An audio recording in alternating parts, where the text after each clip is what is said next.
I've seen many videos about this no contact rule about after a relationship, and some videos they even say, well, it's emotional abuse, it's a ploy. Well, I think that when you ended a relationship that involved love, if you decided to do that, to go cold turkey immediately, without any warning, if you do that without any warning, without any particular reason, without trying to fix things before they break forever, I mean, if you kept everything inside you without any, well, you can argue the other person should have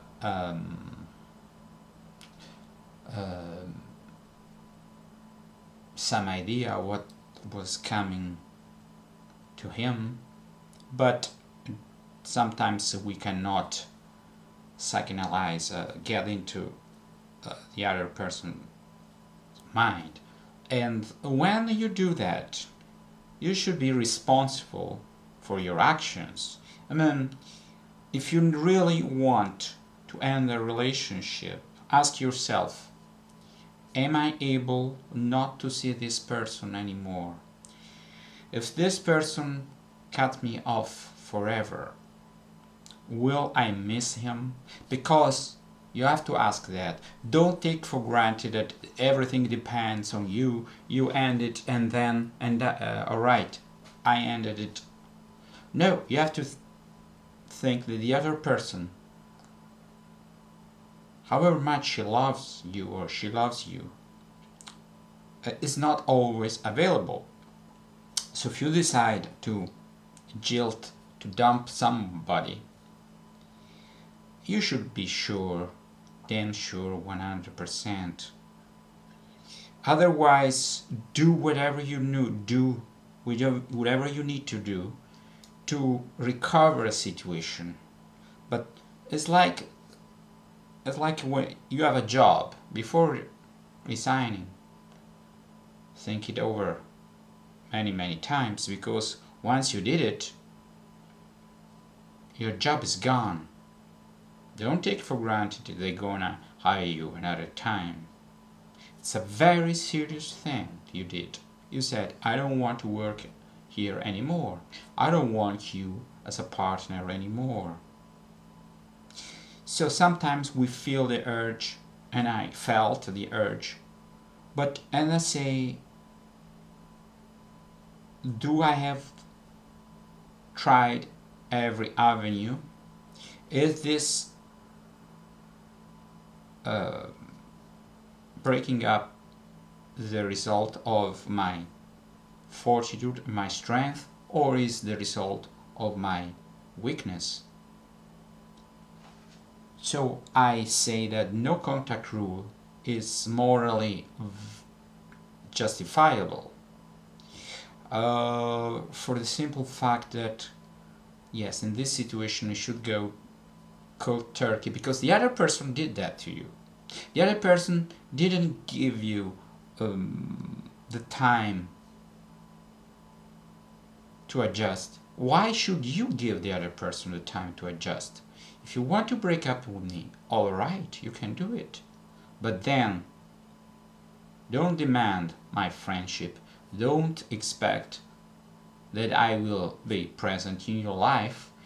We need some time for two reasons. Because there are some people, as I said before, that don't think it over long enough.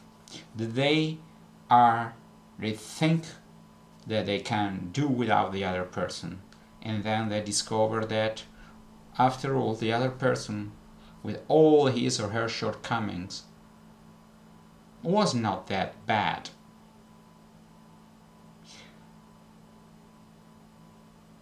So whatever the reason is, should be a good reason. And that's a warning for everybody, for person who dumped and person who are dumped.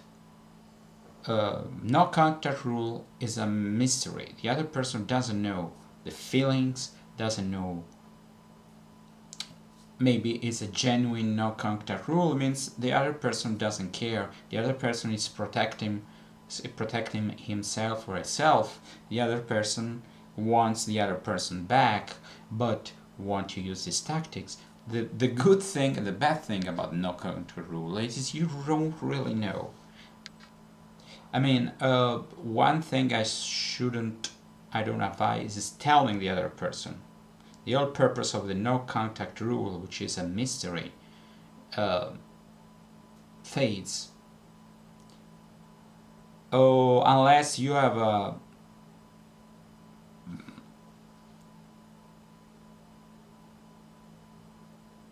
final discussion and you said you want to use a friend. No, I'm not going to be a friend. You don't say anything. But that involves we cannot be friends. It's obvious I'm gonna disappear, but it's implicit. You don't say that. Otherwise, sounds like blackmail, So the no contact rule, as a rule, works. There can be good reasons or bad reasons behind that, but I think it's the way to go. And people who give you the cold shoulder and they are not present in your life, give them a dose of their own medicine. If they don't care about you, before engaging in conversation about, well, you don't answer my phone calls, you don't do that, just do the same and let's see what's going on. I know it's difficult, but really, why should we care about people who don't care about us? Maybe they are in good faith, maybe they live the relationship in a different way, maybe they have their days busy, or maybe they are doing themselves this take it easy, cool tactics that I don't know. But the idea is don't give much more to the other side if the other side is not giving you a lot. So as I would say, it's not a miraculous treatment, but I think it works when the other person took a rash decision, was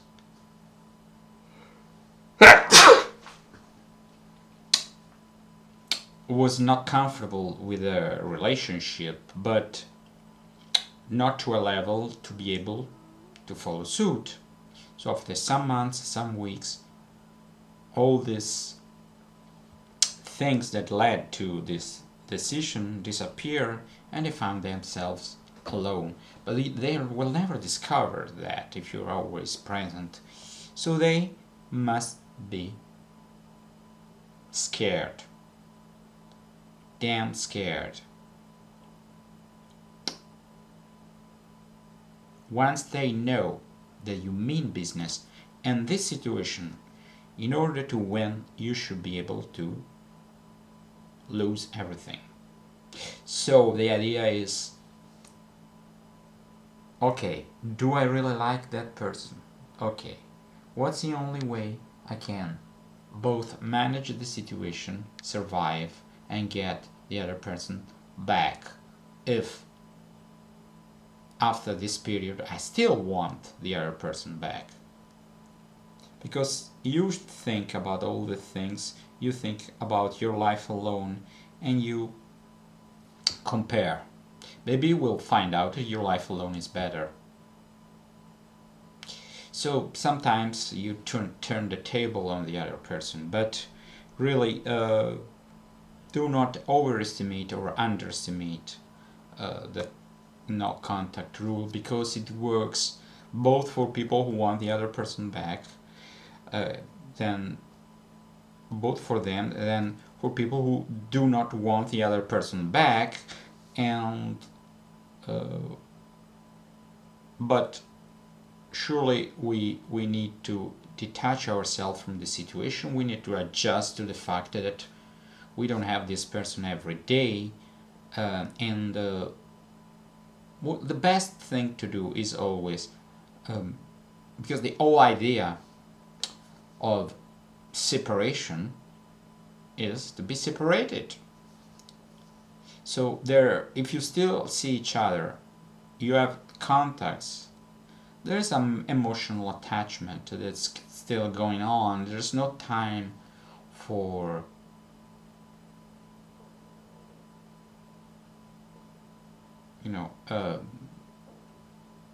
interiorize the loss.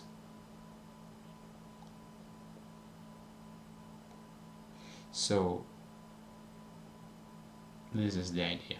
Goodbye.